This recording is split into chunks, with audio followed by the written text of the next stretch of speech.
up, everybody? This is Phil and Brandon from Zade Comics, the creators of Magic Cop, which is on Indiegogo right now, and just the two best-looking brothers in all of comics. And today is another Monday, and this is our Magic Cop Monday video, updates that we do every week.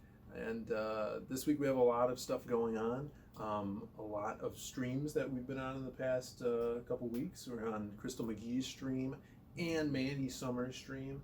And then last night I was working on sending out some notes to the colorist for Magic Cop, and I was watching Ethan Van Sciver's stream, and he said he was putting the link into the stream chat so anyone could come in. And so I hopped in there and stood on there for like 3 hours. So I was super tired. A late running stream for sure. Yeah, it was like 1:30. I got on there until 4:30 in the morning, so my eyes were bleeding. But yeah, that was super fun. So go check that out over on his channel. It's the last stream that he put up. We had a bunch of creators on there, and he was talking to the chat about Christmas plans and the holiday, New Year's stuff, which was really fun. Thanks to Ethan and Cecil for having me on there and showing off Magic Cop also. It was really cool. And today we wanted to talk about one of the new colored pages that we got recently. I'm going to put it up here in black and white first because this was actually one of my favorite pages. Recently I started doing the actual page layouts and panels so we could turn the pages around quicker and sending them to Brandon, and then he would draw them out.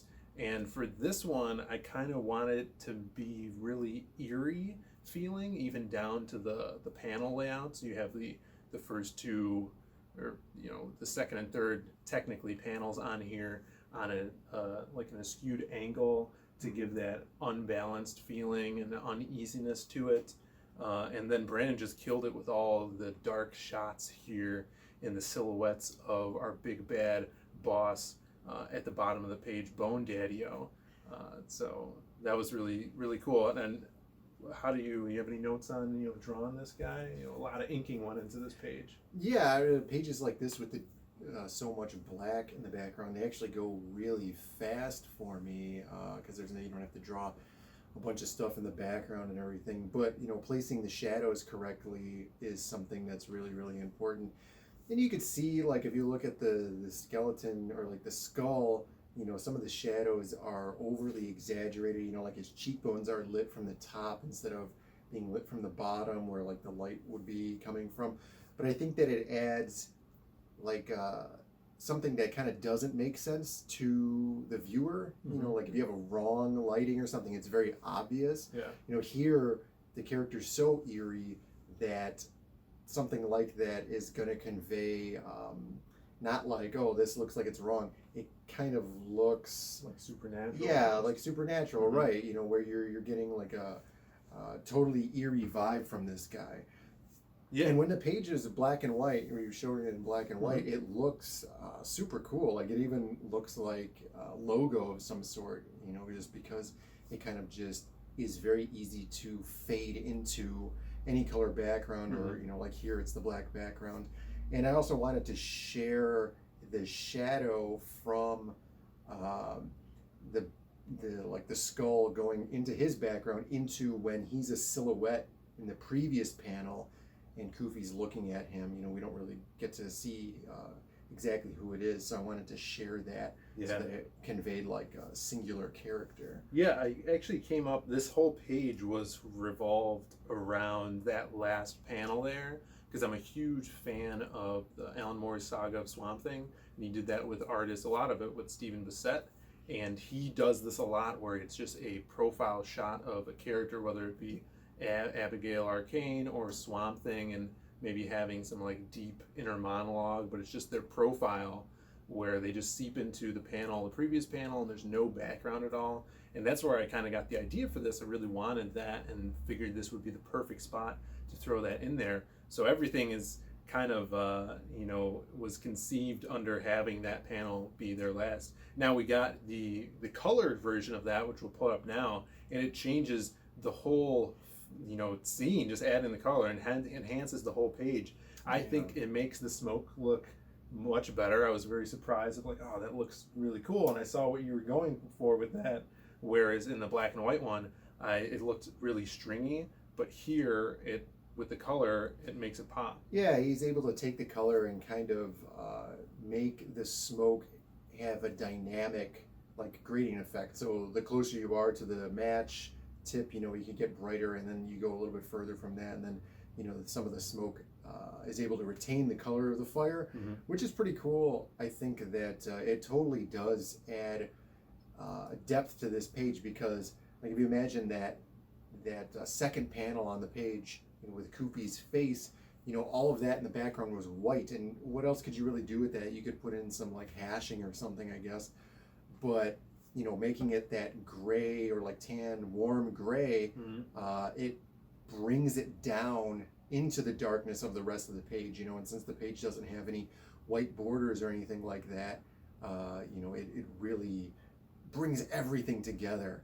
Even Koofy's jacket not being bright red, it's dark red here. It really just holds everything. Yeah, and sets the tone for the It's conversation, really good for tone. the scene, and for what's on the next page, because this is actually leading into the first time we're seeing what Bone Daddy-O fully looks like in the comic. So this is kind of like that reveal, that big page turn onto a splash page.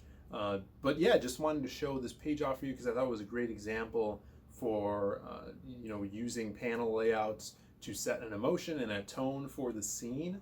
And not only that, it's a great use of heavy inking and color, and just a full work of our whole team together to make a page what it is. Yeah, and we'll be done. Chapter 3 will be done by mid next week. Yeah. We already have 16 pages of chapter 3 in, so there's only 20 pages for that chapter. So that'll be done mid next week, and then it'll just be chapter 4. Yeah. Which will, when that's done, that's going to be crazy. We'll be on to that. Yeah, then we'll do editing and pre-press and all that stuff going on, and getting the comic out to you guys, which I'm super excited about. Right now I'm doing some final edits to the last chapter, the ending of the book. Want to punch that up and make it the best it could be for you guys. So what do you think of this page and all the colors going into it? Actually going to be writing an article about panel layouts for CG Jumpstart, so look out for that. I'm really excited about that, getting my hands into some extra curricular writings and stuff like that. So leave a comment below. What do you guys thought? Hit that like and subscribe button, and then ring the bell for notifications so you know when we are going live with streams. And we will see you throughout the week with a bunch of other videos. Thanks for watching, guys. Hey guys, have you heard of Magic Cop? This is the comic book that we're making at Zade Comics. It is live right now on Indiegogo. It is that Miami Vice feel mixed with monsters and magic. 88 pages, fully colored graphic novel. And be sure to pick up that ash can that comes with it. It's going to have a bunch of concept art and a 12-page pilot issue. So check it out. We're fully funded. That means if you back it, you're definitely going to get this book. And we're heading on for the stretch goals. So help us out to get there. Thanks, everybody. Did you guys know that Brandon Diaz, the artist of Magic Cop, has his very own Patreon page?